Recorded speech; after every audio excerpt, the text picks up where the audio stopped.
Student, आज हम पढ़ेंगे लेखांकन का परिचय। तो सबसे पहले मैं आपको एक बात क्लियर कर दूं, ये हम किसी स्पेसिफिक क्लास मतलब 11th या 12th या बीकॉम या एमकॉम उस चीज़ के लिए आज हम नहीं समझेंगे।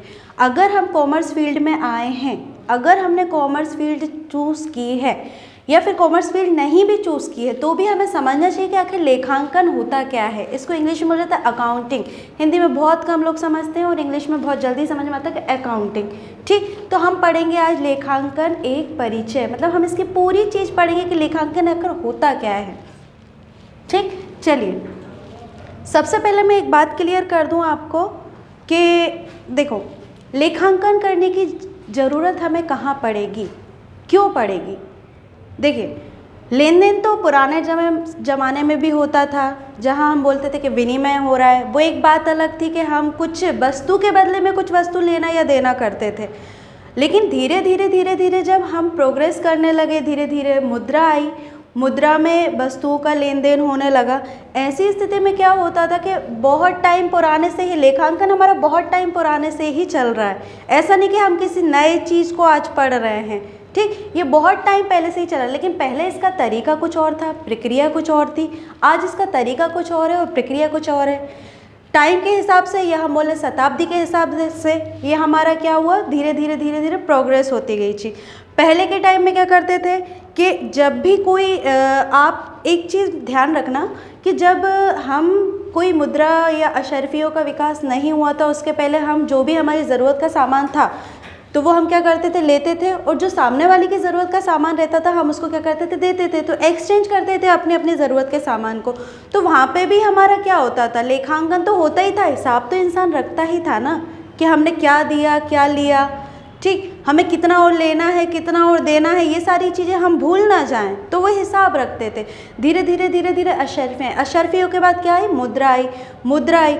मुद्रा के लिए भी ये हुआ कि पहले के टाइम से ही सब कुछ चला आ रहा है, बिजनेस, आज व्यवसाय, आज इसको बड़ा रूप का नाम दे दिया गया है। लेकिन ये होता तो पहले था, उत्पादन तो पहले भी होता था, निर्माण तो पहले भी होता था। मैं अगर किसी चीज़ का निर्माण कर रही हूँ तो ऐसा नहीं कि सारे ज़रूरत का सामान मेरे पास ही हो, मुझे अन्य लोगों से भी लेना पड़ता था। ऐसी स्थिति में क्या करती थी, मैं उनको मुद्रा देती थी और अपनी ज़रूरत का सामान ले लेती थी। और नहीं भी उस टाइम अगर मेरे पास मुद्रा होती थी या धन नहीं होता था तो मैं क्या करती थी, उधार लेती थी या उधार देती थी। ऐसी स्थिति में क्या करा, लोगों ने एक तरीका अपनाया कि हम क्या करें कि हम एक हिसाब किताब अपना बना के चलें कि अगर हम किसी से कोई सामान ले रहे हैं तो उसमें हमने नगद कितना लिया है और किसी से उधार कितना लिया है। ये सारी बातों की जानकारी के लिए हमारे माइंड में देखो मस्तिष्क कहाँ तक काम करेगा। अगर छोटी चीज़ होगी, हमने एक छोटी सी शॉप ओपन करके रखी है तो चलो, अगर 50-100 भी ट्रांजैक्शन लेन देन हो रहे हैं तो भी एक चीज़ है कि हम याद रख सकते। लेकिन अब क्या हुआ, विस्तार हुआ तो वहाँ पे हज़ारों लाखों ट्रांजैक्शन लेन देन होते हैं। तो ऐसी चीज़ों को तो हम डेली यूज़ में याद नहीं रख सकते ना। उसके लिए इंसान ने क्या तरीका अपनाया कि हम इसको लिख के याद करें कि हमें कितना लेना है कितना देना है। ठीक है, ये सारी चीज़ें हम अगर लिख के याद करेंगे रखेंगे तो हमें क्या होगा, आगे चल के हमें किसी भी तरीके की धोखाधड़ी नहीं होगी या हम किसी और के साथ धोखाधड़ी नहीं कर सकते। तो देखिए, सबसे पहले तो मैं आपको थोड़ा समझा दूँ। देखिए, दो दोस्त, एक कौन, रमेश भैया, और दूसरे कौन, सुरेश भैया। ठीक, ये दोनों क्या है, दोस्त हैं। अब देखिए, सुरेश भैया ने सोचा कि मैं अपना उत्पादन या अपना उद्योग स्थापित करता हूँ। किस चीज़ का, मैं एक मोबाइल कंपनी को बनाने के लिए अपना एक उद्योग स्थापित करता हूँ। क्या बनाने के लिए, मोबाइल कंपनी बनाने के लिए मैं अपना क्या करता हूँ, उद्योग स्थापित करता हूँ। इनकी लागत जो थी वो कितनी थी, 5 लाख। स्टार्टिंग की जो लागत थी इनकी उस उद्योग को स्थापित करने के लिए वो कितनी थी, 5 लाख। लेकिन पर्याप्त चीज़ें इनके पास अभी नहीं है। क्यों नहीं होंगी, क्यों, क्योंकि इसका जो रॉ मटेरियल आएगा वो किसी और से हमको क्या करना पड़ेगा, परचेस करना पड़ेगा। अब मान लीजिए रमेश भैया हैं, तो रमेश भैया के पास क्या था, इस मोबाइल को बनाने के लिए जो भी रॉ मटेरियल मतलब कच्चा माल रहता है, वो कच्चा माल का विक्रेता कौन थे, रमेश भैया। तो इन्होंने क्या करा, इनके पास 5 लाख रुपए थे। 5 लाख में से इन्होंने क्या करा, रमेश भैया से 3 लाख का तो नगद माल ले लिया, ठीक है, क्या लिया ये कैश, 3 लाख का नगद माल ले लिया और 2 लाख का क्रेडिट में मतलब उधार माल खरीद लिया। ठीक, 5 लाख का इनसे माल लिया इन्होंने, 3 लाख इन्होंने कैश में दे दिए और 2 लाख इनने क्या कर दिया कि उधारी कर लेते हैं, आगे चल के हम आपको क्या कर देंगे, इसका पैसा दे देंगे। धीरे धीरे टाइम निकला, 6 महीने। सुरेश भैया का जो बिज़नेस था वो प्रोग्रेस करने लगा। अब रमेश भैया ने इनको सूचना पहुंचाई कि आप क्या करिए, आप जो 2 लाख का उधार माल परचेस करके गए थे वो अब 2 लाख हमें क्या कर दीजिए, पेमेंट कर दीजिए। ठीक, 2 लाख हमें क्या कर दीजिए, पेमेंट कर दीजिए। ये इनके पास सूचना गई, ये इनके पास आए, सुरेश भैया रमेश भैया के पास आए। तो रमेश भैया कहते हैं आपने सुरेश भैया हमसे कितने 2 लाख का कैश में माल खरीदा था और 3 लाख का क्रेडिट में माल खरीदा था। मतलब इन्होंने क्या कर दिया, पलट दिया या झूठ बोल दिया कि आपने हमसे 2 लाख का कैश माल खरीदा था और 3 लाख का क्रेडिट माल खरीदा था। लेकिन ये बोले कि नहीं भैया ऐसा तो था ही नहीं, मैंने तो आपसे 3 लाख का कैश और 2 लाख का क्रेडिट में माल खरीदा था। तो ये बिल्कुल अड़ गए कि नहीं, आपने क्या करा था कि 2 लाख का हमसे कैश करा था, आप हमको 3 लाख का पेमेंट करिए। सुरेश भैया बड़े होशियार थे भैया, पहले ही लिख चुके थे वो सारा का सारा अपनी ही डायरी में, अपनी अकाउंटिंग में क्या कर चुके थे, पहले ही वो सारा का सारा सब कुछ लिख चुके थे कि मैंने किससे क्या लिया, किसको कितना पैसा देना है, कितना नहीं देना। तो ये चले तो भैया घर गए, घर से अपनी डायरी लेके आए, डायरी लाके इनको बताई और जो भी इनके बीच में ट्रांजेक्शन जो भी समझौता हुआ था उसको इन्हें याद दिलाया। तब इनको याद आया या ये बोली, तब इनकी आंखें खुली कि मुझे इस तरीके का धोखा नहीं करना चाहिए था। तब इन्होंने बोला कि हाँ आप सही बोल रहे हो, 3 लाख का कैश में लिया था और 2 लाख का क्रेडिट में लिया था। अब सोचिए सुरेश भैया 1 लाख से बच गए ना, बच गए 1 लाख से। कैसे बचे, ध्यान दें, अब कैसे बचे, क्या हम इन्होंने बोल दिया था तो क्या ये मान लेते, नहीं ना। 10 लोगों को खड़ा करते तो ये तो हमारी क्या हुई, मौखिक बातचीत हुई थी ना। मौखिक बातचीत को कोई माना जाएगा क्या, कोई तवज्जो इसको दिया जाएगा क्या, बिल्कुल नहीं दिया जाएगा।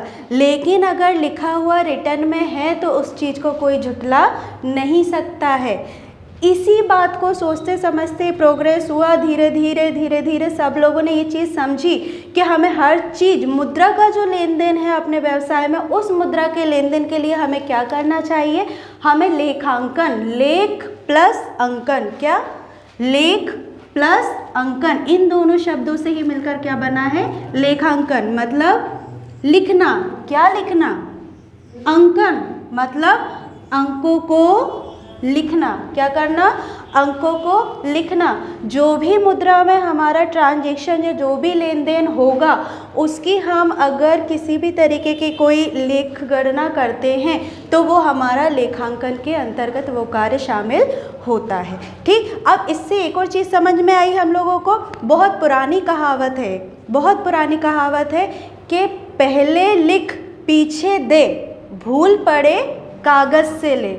पहले लिख फिर पीछे किसी को दो, और अगर बाद में जाके कोई सामने हमारे पलटता है तो क्या करेंगे हम, भूल पड़ गई अब कागज़ उठा के दिखा दो, पहले लिख पीछे दे, भूल पड़े कागज़ से ले। तो हमारी ये कहावत इसी से ही पूरी सटीक बैठती है। ठीक है, चलिए, पहली चीज़ तो हर चीज़ का इतिहास होता है, वही इतिहास से हमें समझ में आता है कि आखिर इस चीज़ का निर्माण या जो भी हम आज कर रहे हैं वो स्टार्टिंग उसकी कहाँ से हुई थी। इसी तरीके से लेखांकन का भी इतिहास है। लेखांकन का जो इतिहास है 4000 ईसा पूर्व, 4000 ईसा पूर्व बेबीलोनिया इजिप्ट, बेबीलोनिया इजिप्ट एक जगह का नाम है। बेबीलोनिया इजिप्ट में इसके साक्ष्य पाए गए। ठीक, साक्ष्य मतलब सिम्टम्स के अगर कोई भी चीज़ आज देखो, आज जो हो रहा है वो हर चीज़ का क्या है, हमारी प्रोग्रेस है। हर चीज़ जो आज हम कर रहे हैं, ऐसा नहीं कि निर्माण आज ही हुआ है, निर्माण तो बहुत पहले हो चुके हैं। आज क्या हो रहा है, उन चीज़ों की प्रोग्रेस हो रही है नए तरीके से, कोई नया स्टैंडर्ड उसमें अपना रहा है, कोई नया तरीका उसमें अपना रहा है। लेकिन क्या हो रहा है, हमारी पुरानी चीज़ों का ही क्या हो रहा है, रीप्रोग्रेसेशन हो रहा है। ठीक है, तो देखिए 4000 ईसा पूर्व बेबीलोनिया इजिप्ट में इसके साक्ष्य पाए गए। वेविलेनिया को वाणिज्य नगरी भी कहा जाता है, इसीलिए इसको वाणिज्य नगरी कहा जाता है क्योंकि सबसे पहले सिम्टम्स जो थे हमारे लेखांकन के वह वेविलेनिया इजिप्ट में ही पाए गए थे।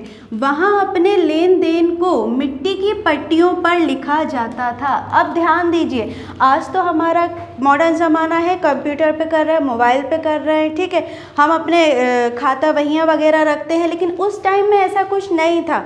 लेकिन वो जो अपने लेन देन थे उनको वो भी लिखते थे, ठीक, जहाँ पैसों की बात आती है वहाँ कोई भी किसी तरीके से पीछे नहीं हटता, तो वो भी लिखते थे। कैसे लिखते थे? उस टाइम पे वहाँ के लोग अपने जो लेन देन है उनको मिट्टी की पट्टियों पर लिखते थे। क्या करते थे? मिट्टी की पट्टियाँ बनाते थे और इन पे वह कुरेदते थे।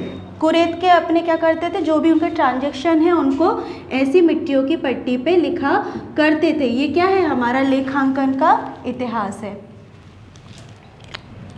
लेखांकन का अर्थ कि आखिर हमने ये समझ लिया कि लेखांकन किन शब्दों से मिलकर बना है, लेखांकन का इतिहास क्या है, लेखांकन का निर्माण कब हुआ, इसका निर्माण किसने किया, वह कहाँ के निवासी थे, उन्होंने कौन सी पुस्तक का निर्माण किया या कौन सी पुस्तक लिखी थी।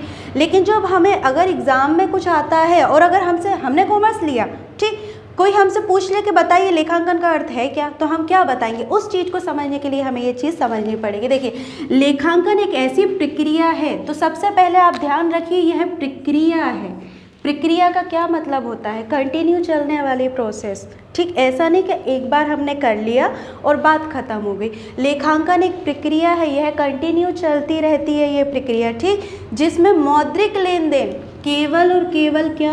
मौद्रिक मतलब मुद्रा से संबंधित। मुद्रा से संबंधित मतलब कैसे? अगर मैं सिंपल भाषा में बोलूँ तो पैसे से संबंधित, धन से संबंधित। मैंने तुमको 100 रुपये दिए, तुमने मुझे ये वस्तु दे दी, तुमने मुझे 100 रुपये दिए, मैंने तुम्हें ये वस्तु दे दी, कहीं ना कहीं तो मुद्रा आ रही है ना। तो अकाउंटेंसी में केवल और केवल मौद्रिक लेन देन दोनों प्रकारों की चीज़, मतलब लेना भी और देना दोनों भी प्रकार का ट्रांजेक्शन इसमें लिखा जाता है। वह शर्त क्या है? मौद्रिक होना चाहिए, ठीक है। इसके बाद फिर उनका वर्गीकरण करके उनका सारांश निकाला जाता है। वर्गीकरण मतलब, अब देखिए, मेरे पास मेरे बिज़नेस के साल के अंत में 2 लाख रुपए आए, 2 लाख रुपए मेरे साल के अंत में मेरे बिज़नेस में आए। अब ये बिज़नेस में जो ये पैसे आए हैं, ये ऐसा तो नहीं कि एक ही जगह से सबने मुझे पैसे दे दिए, नहीं ना। मैं कितने लोगों से अलग अलग, मैंने बिज़नेस करा है तो मैंने कितने लोगों को अलग अलग अपना माल बेचा होगा, माल खरीदा भी होगा या ट्रांजेक्शन उधार भी करा होगा, मैंने बहुत कुछ किया होगा, एक इंसान से तो नहीं किया होगा ना। अलग अलग तरीके से हमने क्या करा होगा, सबसे कम्युनिकेशन किया होगा, सबसे हमने ट्रांजेक्शन किया होगा। तो अब लास्ट में मेरे पास कितने पैसे, अगर मैं खोल के बैठ गई साल भर का हिसाब किताब, तो मैंने देखा यार मेरे पास 2 लाख रुपए आए हैं। अगर हम छोटे लेवल की बात करें तो ठीक, 2 लाख रुपए। अब ये 2 लाख रुपए हमारे कहाँ कहाँ से आए हैं, ठीक, कौन कौन सी जगह से हमारे पास ये 2 लाख रुपए इकट्ठे हुए हैं, तो वह चीज़ क्या कहलाएगी? जब मैं निकालूंगी तो क्या कहलाएगी? वर्गीकरण कहलाएगी। क्या कहलाएगी? वर्गीकरण। मतलब जितना भी मनी मेरे पास आया है लास्ट में, वह मनी कहाँ कहाँ से आया, इस चीज़ को यदि मैं डिवाइड करूँ तो वह हमारे क्या कहलाएगी? वर्गीकरण कहलाएगी। ठीक, करके उनका सारांश निकाला जाता है।